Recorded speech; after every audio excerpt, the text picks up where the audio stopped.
Zurin and Prince Albrecht entered the First War of Succession late, and were quickly defeated. The Zurinese army was ill-prepared and effectively wiped out at the Battle of the River Rendon, the battle where the Count Gudarian and General Bleu defeated Prince Stepka. There followed a short civil war, as Princess Elisabeth tried to depose her brother. Albrecht retained control. In the Second War of Succession, Zurin again entered the war, this time as an ally of West Thueba. The Zurinese fought well, but were again beaten by Maustrian forces, this time led by Lord Flavisham. The coalition were defeated, and Zurin was the last of the powers to agree to a treaty and give up the fight.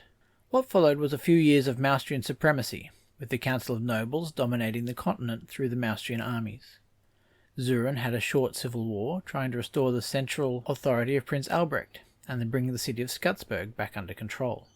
The Maustrian supremacy was brought to an end by the First Battle of Milberkäse, where Gudarian's loyalists were defeated by the armies of the newly crowned Sivka and the forces of the Duc de Brigy. And within a few months, Prince Albrecht ordered his troops back over the border into Maustria to occupy Adorn and Garlen on behalf of the loyalist cause.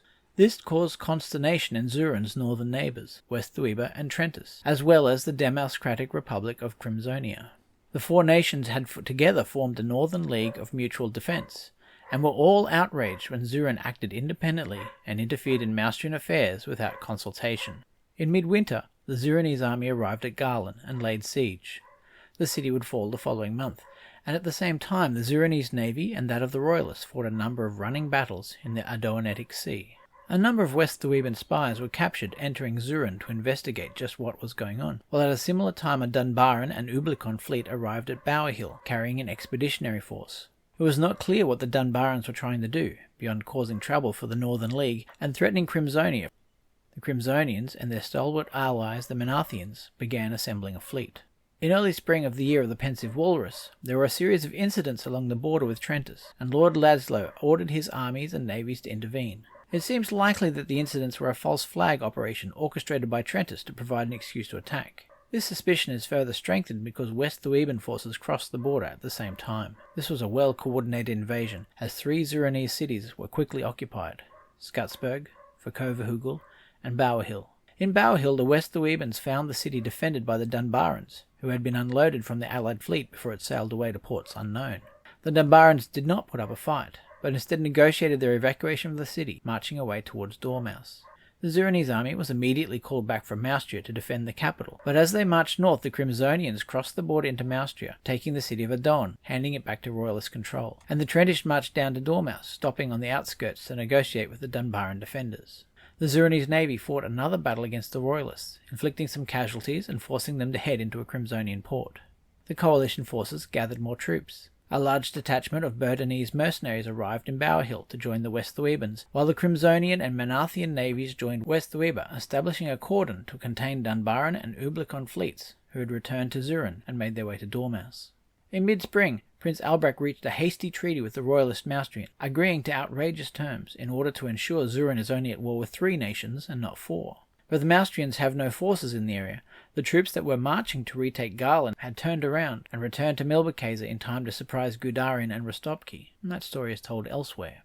But in Zurin, the situation became so desperate that Albrecht decided to load his army, government officials, and treasury onto a fleet of transports and set sail, with the Dunbaran and Ublicon fleets to protect them. And this vast armada was opposed by another vast armada, composed of West Thuebans, Burdonese, Royalist Maustrians, Crimsonians, and Menathians. The 2 fleets met off Streech Island, and that story is also told elsewhere. The naval defeat at Streech Island puts an end, it is thought, to the Zurin Wars. An agreement is signed between the various powers, the Dormouse Accord. Dunbara and Ublico will leave these waters and not return, and the Zurinese army will be landed, and Prince Albrecht will sue for peace with the various powers. It is a great plan, but apparently not one that suits Prince Albrecht. There is also a small amount of confusion amongst the coalition powers. A West Thueban force is supposed to arrive in Dormouse to oversee the surrender of the Zurinese army, and this force is given contradictory instructions and does not march in sufficient time. So Albrecht finds himself, his government, his army, and his treasury landed in an unoccupied city, with his jailers elsewhere. The prince takes this as a sign that he ought to continue to resist. And resist he does. Soldiers of Zurin, we have experienced hardship and losses, but not all is lost. Our allies cannot continue to fight forever, but we can.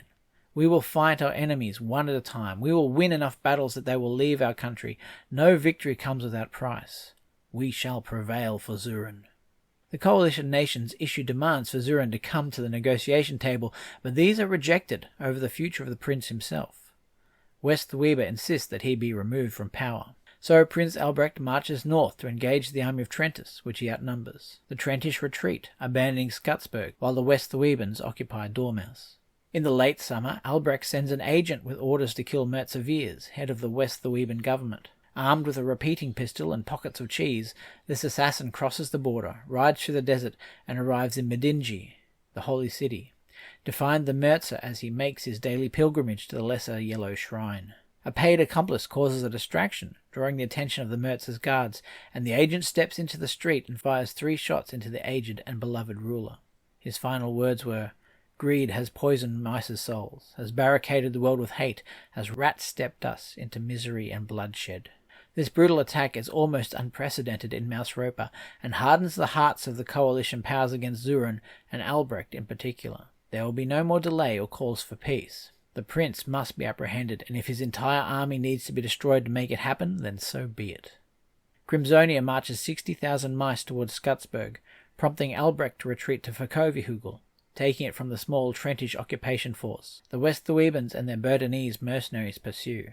Albrecht also distributes cheese and arms to the Zurinese populace, forming bands of partisans and bandits to disrupt the allied forces. The prince plans to evacuate his army by sea and continue his warfare from foreign lands, funding insurrection and rebellion inside occupied Zurin. But these plans are hampered by the arrival of a West Theweban squadron off the coast of Verkovihugel, only a few days before the arrival of a naval force of Dunbar and Ublico. The Dunbaran admiral is unwilling to risk a battle and violate the conditions of the Dormouse Accord, and sails away.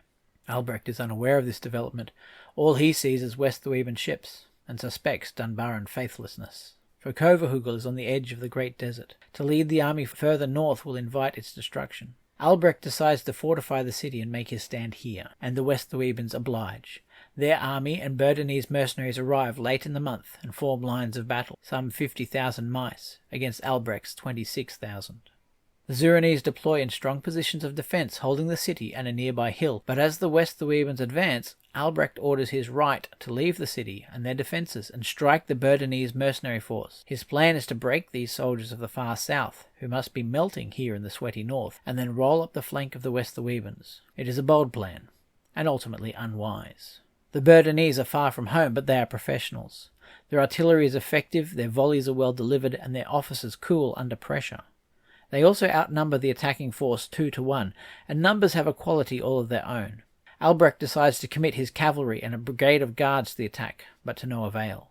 The Zurinese lines halt under fire, then crack, then break, and the Burdonese heavy cavalry charge into the mess with support from West Theweban militia, and the whole Zurinese right flank falls back in chaos and confusion. The West Theweban light cavalry ride around the Zurinese left flank and cut off any hope of retreat, and a major assault has been launched on Albrecht's Hill, which is repulsed with heavy casualty. These Zurinese do know how to fight, but the West Thewebans are out for vengeance for their murdered leader and reform to attack again. And at this point, a junior officer in the Royal Guards Brigade is reported to have said, "Cheddar this," taken out his sword and held it to the throat of Prince Albrecht. "I think we've all had quite enough, sir." The other officers nod quietly and look away as the prince, red-faced and bellowing, is led from the field, and a white flag produced to call for a ceasefire. A provisional government is quickly established, with Marshal Wotan Ritter named first consul, and a peace treaty is signed with the coalition powers. Skutsburg is ceded to Trentis, and Verkovihugel to West Theweba. Reparations must be paid, and Prince Albrecht himself is taken into permanent custody. The Crimsonians gain the right to pass through Zurinese territory, which they will use to reach Ublico to continue their war with the Grand Duchies. This final tantrum of Prince Albrecht extended the Zurin War by 3 months, cost thousands of lives and tens of thousands of treasure, and resulted in the assassination of Mertzeviers of West Theweba. War. What is it good for? Well, occasionally there is an interesting story that comes out of it. Apart from that, absolutely nothing.